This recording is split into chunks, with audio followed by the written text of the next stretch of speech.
కొత్త సంవత్సరంలోకి భారత అంతరిక్ష పరిశోధన సంస్థ రెట్టించిన ఉత్సాహంతో అడుగుపెడుతోంది. బుధవారం నాటి ప్రయోగం ఇస్రోకు మరింత శక్తిని, దూకుడిని ఇస్తోంది. విదేశీ ఉపగ్రహాలను కక్షలో ప్రవేశపెట్టి 4 రాళ్లు సంపాదించుకోవడం ఇస్రో ఎప్పటినుంచో చేస్తోంది. 34 దేశాలకు చెందిన 434 ఉపగ్రహాలను వాణిజ్య ప్రాతిపదికన ప్రయోగించిన ఇస్రోకు ఇది అలవాటైన విద్య. కానీ 6.5 లక్షల కిలోల బాహుబలి రాకెట్, 6,000 కేజీల భారీ ఉపగ్రహాన్ని కక్షలో ప్రవేశపెట్టిన మొదటి దృశ్యం అపూర్వమైనది. ఇస్రో చరిత్రలో ఇది అత్యంత సాహసోపేతమైన ప్రయోగం. 6 టన్నులకు మించిన ఉపగ్రహాలను కూడా అతి సునాయాసంగా పంపగలిగే ఇస్రో సమర్థతను మిగతా ప్రపంచానికి చాటి చెప్పిన ఘట్టం ఇది. సాంకేతిక పరిజ్ఞానంలోనూ సమర్థతలోనూ ఇస్రో ప్రపంచ స్థాయి అంతరిక్ష సంస్థలకు ఏమాత్రం తీసిపోదని రుజువు చేసిన ప్రయోగం.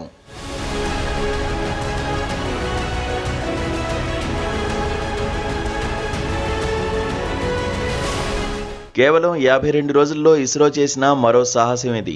గత నెల 2వ తేదీన అప్పటికి అత్యంత బరువైన 4,400 కిలోల స్వదేశీ ఉపగ్రహాన్ని కక్షలో ప్రవేశపెట్టి ఇస్రో రికార్డు సృష్టించింది.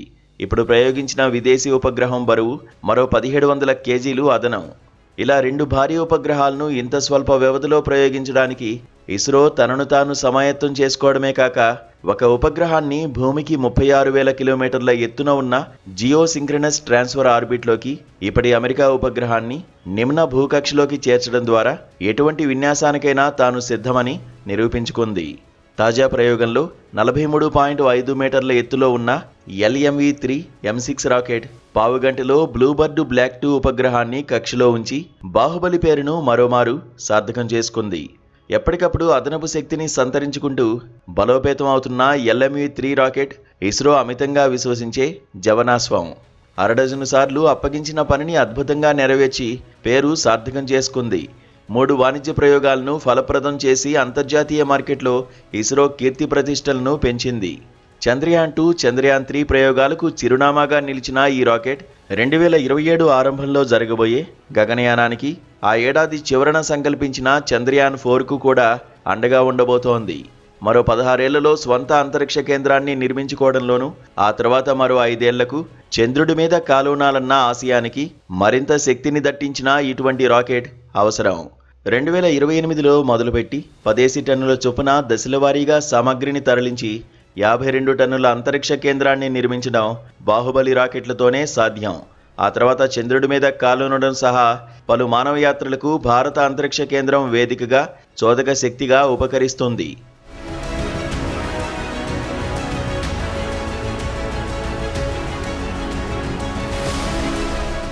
అంతరిక్ష వాణిజ్యంలో ఇస్రో ప్రయాణం నెమ్మదిగా సాగుతున్న అడుగులు గట్టిగా పడుతున్నాయి.